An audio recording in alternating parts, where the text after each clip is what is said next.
Bernard initiated the kiss. It was harsh, almost bruising her lips. Nagpaparusa sa kabasalan ng malalambot niyang mga labi. But she's amazed dahil dama pa rin niya ang init at sensasyong hatid ng halik na iyon. Naikawit niya ang mga kamay when his tongue sickened and danced inside her lips. Insane with the passion, nagbigay daan siya upang makapasok ang panauhing magbibigay sa kanya ng higit na sensasyon. Saglit nitong pinakawala ng kanyang mga labi. Lihim niya itong ikinadismaya.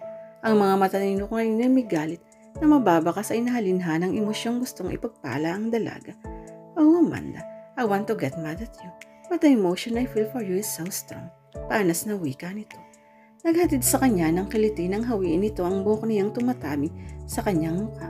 Mabini ang galaw ng kamay nito. Gumawa ng landas ang kamay nito and gently touch her slightly parted lips. How please Bernard, you're asking me for what hand? Nanunoksang tanong nito. Namumungay ang mga mata. Naibaning liya ang paningin sa gawing pinto. She couldn't believe herself. She was begging him to curse her. Don't be shy, Han. You want me as much as I want you, he said in a husky tone. I am asking you to look at me. Bagaman nasa dibdib pa rin niya ang hiya, tila may mahik ang gamit ang binata upang mapasunod siya nito. Nahigit niya ang kanyang hininga nang mapagmasdan ng binata. Standing beside her ay tila isang Greek god. He's totally naked. His well-sculptured body ay tila nangangako ng sanlaksang ligaya sa mga kalahi ni Eva. And thank God she's belonged to the species. Touch me, Amanda. Ani ito nang tuluyang tumabi sa kanya. At tila isa siyang ngalipin na sumunod dito. Napapalunok na idinampi niyang palad sa malapad na dibdib ng binata. At naglakas loob siya na pagapangin ang kamay until she found his growing maleness. Amanda, anas ng binata. At tila iyon ang naging hutsat kay Bernard upang pagliyabin pa ang ningas na tumutupok sa kanilang katawan. Hindi na niya alam kung paano nangawala ang kanyang mga saplot. Nakakapagpalimot ang sensasyong na pinadarama sa kanya ni Bernard. Tila dinadala siya nito sa dimensyon ng binata, lamang ang makakalikha, and she killed the passion intensifying in the deep part of her. Bernard, please be gentle. Pabulong na wika niya ng aktong iposisyon nito ang sarili sa kanyang ibabaw. She felt his hard manhood steering into her. I can assure you that, Han.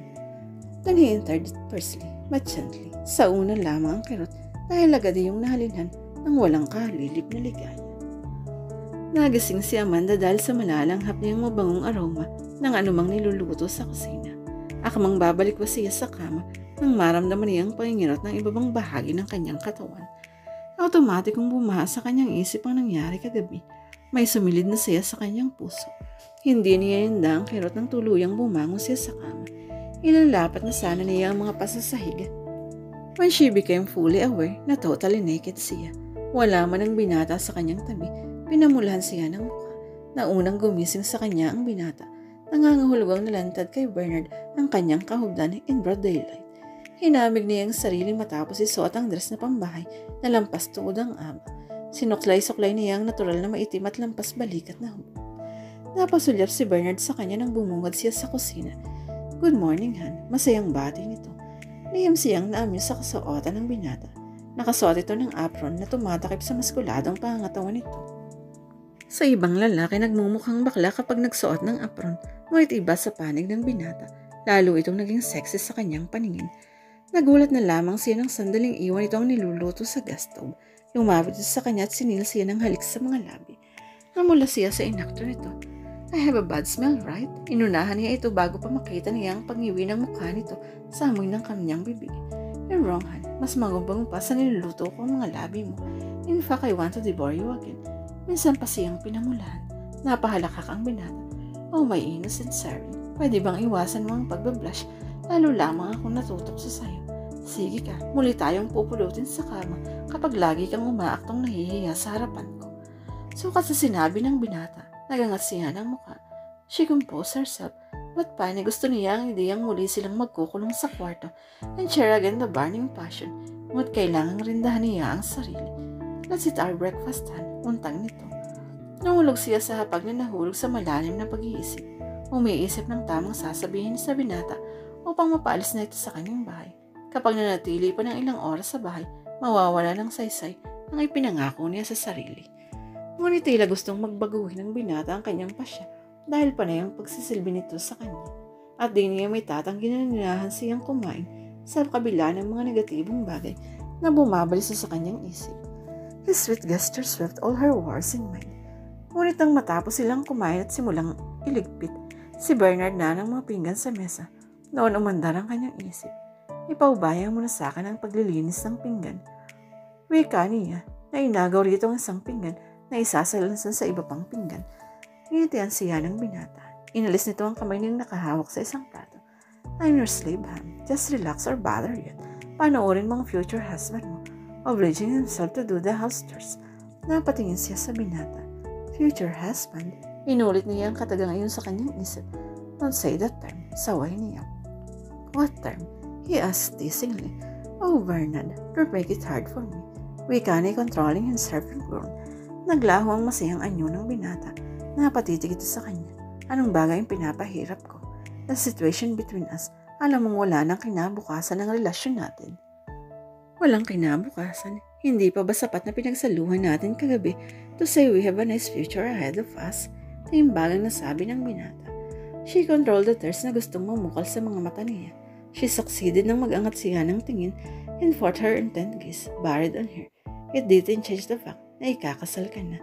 But I'm willing to back out from that damn wedding kung iyon ang pinapangamba mo. Ngunit ayaw kong bagabagi ng aking konsensya. Magkakaroon ka ng anak kay Tricia and that will always be the barrier between us. He sighed sharply. Tell me, Amanda, paano ko ba ipauunawa sa iyo na hindi ko siya mahal? I'll acknowledge my child kahit hindi ako kasal. At paano kung magbunga rin ang nangyari sa ating dalawa? Napatda siya sa tinura nito. Crazy hindi niya naisip ang bagay nun nang ibigay niya ang sarili sa binata. Tangi kasing naisip niya na ibibigay ang kanyang kalinisan dito. Agad kasi niya yung ipinasya ng muntik nang makuha ng kanyang kinikilalang ama ang iniingatan niyang puri. You can't answer me dahil malamang iyong mangyari. Untag pa ng binata. Nagkakamali ka. That's possible. I'll stick with my decision. Walang kinabukasang naghihintay sa ating dalawa. I-consider mo na dalawan last night. Ang nangyari kagabi is purely lust. But it was not. You're handsome. Maraming babaeng mahuhumaling sa'yo. Isa ko roon. I was feeling damsel in distress last night, and you were here to comfort me, and I was tempted. I craved for you. I lust for you. Halos hindi ko mawala ang mga katagang iyon sa kanyang bibig. Naningkit ang mga mata ng binata. I can't believe I heard those words from you, and presume na pawang kasinungalingan ang sinabi mo sa akin, na mahal mo pa rin ako. Nag-ipon siya ng hangin sa dibdib bago sumagot. Yes, I lied to you. Hindi na kita mahal. Kuyong mga kumaang lumapit ang binata sa kanya. Punong-puno ng galit ang mga mata. Akmang hahawakan siya subalit binawi muli ang kamay. You're a hopeless case, Amanda. Timbagang ng wika nito. Pagkuha na itinalikuran sa hinto. Napapiksi pa siya ng pabalyang isinarito ang front door. Saka pa lamang nahilam ang mga mata niya sa luha. Maya-maya pa'y na malipis ang masaganang luha sa mga mata niya. Amanda, narinig mo na ba ang balita? Tanong ni Narisa sa kaibigan sa pagitan ng pagkain nila ng pananghalian sa kantina ng paaralan. Anong balita? O sisa ni Amanda sa kaibigan. About Bernard. Anong meron sa kanya? Nilangka pa niya ng kawalang interes ang boses. Ngunit sa puso niya sabik na siyang makasagap ng balita tungkol sa binatang gusto niyang iwaksis sa isip at puso. But unfortunately, Bernard was still occupying the deepest part of her. Ipalalabas sa telebisyon ng exclusive live interview kay Bernard at sa babaeng pakakasalan niya. Alam kong masakit sa iyo ang balitang iyon, lalo na kapag nakita mo silang sweet na sweet sa telebisyon. Sinabi ko lang to sa iyo at I'm not advising you na panoorin niyon. Hindi pa niya napapanood ang interview sa dalawa. Nasasaktan na siya. Ngunit hindi siya magpapahalata sa mga kaibigan. I'm not hurting. Kaswal na wika niya. In fact, masaya ako para sa kanya. Nalukot ang mukha ni Narisa. Huwag kang magpaka-ipokrita. Hindi mo may tatago sa akin ang katotohanan. Kung gusto mo, samahan mo ako sa bahay na manood na exclusive interview na sinasabi mo sa akin. Just to show na hindi ako masasaktan. Hamon niya rito. Iningusan lamang siya ni Narisa.